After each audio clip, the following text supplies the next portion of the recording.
নমস্কার, আমি সাধনা। আজকের বানাবো চিকেন বিরিয়ানি। এই চিকেন বিরিয়ানি খুবই সুস্বাদু হয়, আর এরম বিরিয়ানি যদি পাওয়া যায় এক থালায় নিমিষেই শেষ হয়ে যাবে। তা প্রথমেই এই চিকেন বিরিয়ানি বানাতে আমি 1 কেজি মতন চাল ভিজিয়ে রেখে দিয়েছি। চালটা আমি 1 ঘন্টা আগে ভিজিয়ে রেখে দিয়েছি। আর চালটা হচ্ছে বাসমতি চাল, আর এ বাসমতি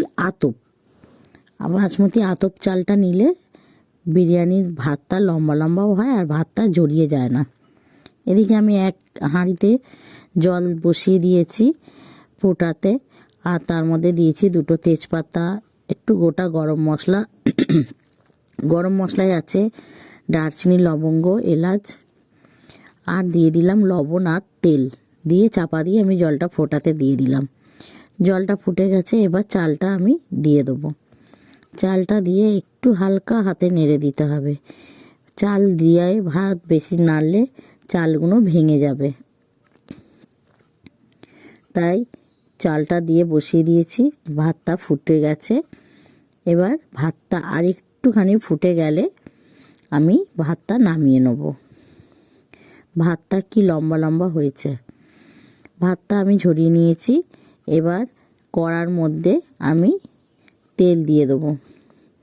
কড়ার তেলটা গরম করে আমি পেঁয়াজের বেরেস্তাগুলো ভেজে নেব। এবার অল্প করে পেঁয়াজের বেরেস্তা ভেজে নেব। পেঁয়াজের বেরেস্তাটা ভেজে নিয়ে আমি একটু লাল লাল করে ভেজে নিয়েছি। বেরেস্তাটাকে তুলে নেব। তুলে নিয়ে একটু ঠান্ডা করতে দেবো। ওই তেলের মধ্যে এবার বাকি যে পেঁয়াজটা ছিল আমি দিয়ে দিলাম খানিকটা। এবার পেঁয়াজটা ভেজে এর মধ্যে আমি জল দিয়ে দেবো। অল্প করে জল দিয়ে দিয়েছি। জল দিয়ে এবার আলুগুলো দিয়ে দেবো। দিয়ে এবার বাকি মশলাগুলো আমি সব দিয়ে দেবো এক এক করে।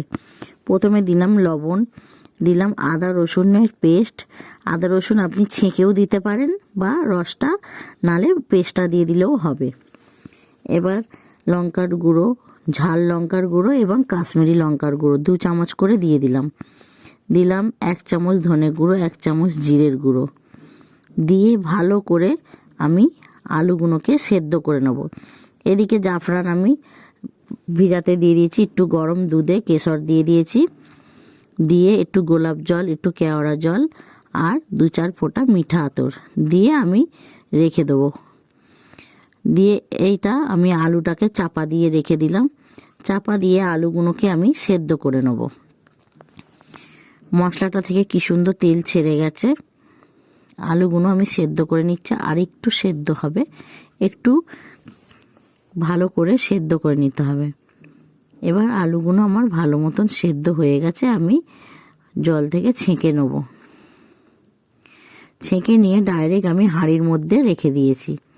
এবার ওই তেল আর জলের মধ্যেই আমি মাংসগুলোকে দিয়ে দেবো। দিয়ে ভালো করে ওর মধ্যে মাংসগুলোকেও আমি সেদ্ধ করে নেব। ভালো করে নেড়ে চেড়ে ভালো করে মাংসগুলোকে আমি সেদ্ধ করে নিচ্ছি। মাংসগুলো আমার খুব ভালো করে সেদ্ধ হয়ে গেছে। এবার আমি মাংসগুলো ওই আলুর মধ্যেই দিয়ে দিচ্ছি। আলুর মধ্যে দিয়ে এবার দেব টক দই, ভালো এবার বিরিয়ানি মশলা, আর সেই দিয়ে ভালো করে নেড়ে চেড়ে নেব। এবার সেই কেশর ভেজানো জলটা যেটা রেখেছিলাম সেই জলটা খানিকটা আমি দিয়ে দেবো। দিয়ে এবার ভাত দিয়ে দেবো খানিকটা। দিয়ে একটা লেয়ার তৈরি করে নেব।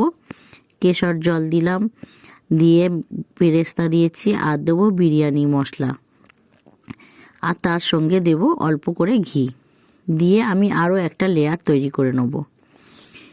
এবার আর একটা লেয়ার তৈরি করে নিচ্ছি। ভাত দিয়ে দিয়েছি, তার মধ্যে কেশরটুকু দিয়ে দিলাম, কেশর জলটা দিয়ে দিলাম বিরিয়ানি মশলা ছড়িয়ে, আর দেব বেরেস্তা দিয়ে অল্প করে এর ওপরেও ঘি দিয়ে দেবো। ঘি দিয়ে এবার আমি ঢাকনা দিয়ে আমি চাপা দিয়ে এটাকে দমে রেখে দেবো। দমে আমি একটা চাটুর ওপর বিরিয়ানিটা দমে দিয়েছি। 15 থেকে 20 মিনিট রাখলেই বিরিয়ানিটা আমাদের দম হয়ে যাবে, আর বিরিয়ানিটার টেস্টটাও সুন্দর এসছে। গন্ধটাও ভালো লাগছে আর বিরিয়ানি ভাতটা পুরো ঝরঝরে হয়েছে। আপনাদের যদি এই বিরিয়ানির রেসিপিটা ভালো লেগে থাকে একটা লাইক কমেন্ট শেয়ার করে দেবেন।